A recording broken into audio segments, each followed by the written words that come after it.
আমাকে তুমি চিনতে পারবে না বৌদি, আমি কেরালায় থাকি, এই তো কদিন হলো বাড়ি এসেছি। ও আচ্ছা, তা তুমি তোমার কাকাকে খুঁজতে এসেছো না তোমার দাদাকে খুঁজতে এসেছো?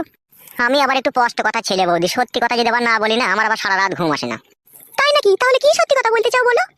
ফটকে ভাই তোমাকে বিয়ে করেছে, এই খবরটা আমি পাড়াতে কয়েকটা আমার বন্ধু বান্ধবের মুখে শুনতে পেলাম, ওই জন্যই আর কি তোমার সাথে একটু দেখা করতে এলাম।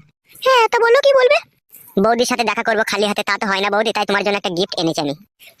কি গিফট এনেছো? এই নাও বৌদি ধরো, এই মোবাইলটা তোমার জন্য গিফট এনেছি আমি। ও মা, এত দামি একটা মোবাইল আমি নিতে পারবো না গো। দেখো বৌদি, দেওরের হাতে থেকে যদি এই গিফটটা তুমি যদি না নাও তাহলে আমি জানবো তুমি পুরোপুরি ভাবে আমাকে অসম্মান করে বাড়ি থেকে তাড়িয়ে দিতে চাইছো। না না ভাই, ছি ছি, এই কথা বলবো কেন ভাই তোমাকে আমি?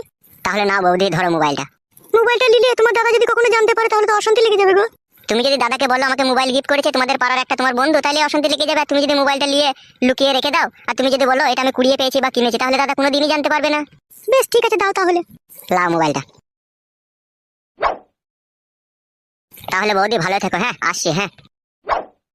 ও ভাই শোনো, হ্যাঁ বলো বৌদি। বলছি এত সুন্দর একটা দামি মোবাইল গিফট তুমি আমাকে উপহার দিলে, আর এক কাপ চা না খেয়ে চলে যাবে তুমি আমার বাড়ি থেকে, তা কি করে হয় ভাই?